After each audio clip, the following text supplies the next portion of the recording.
আজকে তোমাদের সামনে এসেছি ষষ্ঠ থেকে অষ্টম শ্রেণীর বীজগণিতের কিছু আলোচনা নিয়ে। আজকে এই আলোচনার মধ্যে থাকতেছে বিয়োগ অঙ্ক আমরা কিভাবে শিখব। যারা পারে না বা যাদের বুঝতে সমস্যা তাদের অনুসরণে আজকে আমরা এই ভিডিও ক্লাসটি, আশা করি তোমরা মনোযোগ সহকারে দেখবে এবং আশা করি ভালোভাবে বুঝতে পারবে। তাহলে আমরা এখন আলোচনায় আসি। আমরা যখন বিয়োগ অঙ্ক করব তখন কি একটা জিনিস বা বিষয় মনে রাখতে হবে।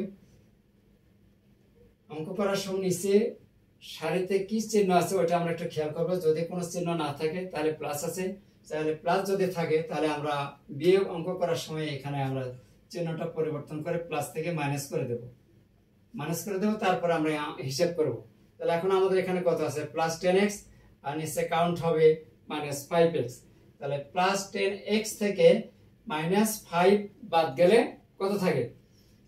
প্লাস 5x থাকে। এটা হচ্ছে একটা উত্তর। ঠিক আবার 2 নম্বর যায় এখানে।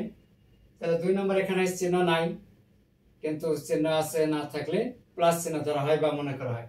তাহলে বিয়োগ যখন করব তখন আমরা নিচে সারি চিহ্নটা পরিবর্তন করার জন্য চেষ্টা করব। তাহলে এখানে কত হবে? প্লাস থেকে হয়ে যাবে মাইনাস। তাহলে মাইনাস যদি হয়ে যায় তাহলে এখন উপরেও মাইনাস নিচেও মাইনাস, এখন একই রকম চিহ্ন হলে যোগ করব। তাহলে এখানে মাইনাস 15 আর মাইনাস 5 যোগ করলে কত হবে? মাইনাস 20। এটা হচ্ছে ফলাফল। আবার 3 নম্বরে আসি। 3 নম্বর এখানে কি আছে? নিচে আছে মাইনাস চিহ্ন 10x, উপরে আছে প্লাস 20x। তাহলে বিয়োগ করার সময় কি হবে? একটু আগে কি বললাম? যা চিহ্ন থাকবে তার বিপরীত চিহ্ন হবে। প্লাস থাকলে মাইনাস হবে, মাইনাস থাকলে প্লাস হবে। যেহেতু আমাদের এখানে মাইনাস আছে, এখন হিসাব করার সময় এটা আমরা প্লাস করে দিয়ে দেব। এখন এই মাইনাসটা হিসাবে আসবে না, কাউন্ট হবে না, এখন কাউন্ট হবে প্লাস চিহ্ন। তাহলে উপরে প্লাস 20 আর নিচে এখন ধরতে হবে প্লাস 10। এখন যোগ করে মোট কত হবে? প্লাস 30। তাহলে সর্বপ্রথম প্লাস চিহ্নটা দেওয়া লাগে না আর কি। তাহলে এখানে লিখতে পারি 30x। এটা একটা উত্তর। এরপর আবার চলে যাচ্ছি 4 নম্বরে। যেহেতু 4 নম্বরের নিচে কি দেওয়া আছে, আমরা সবসময় নিচের সংখ্যাটা আমরা চিহ্নটা অনুসরণ করব বা ফলো করব।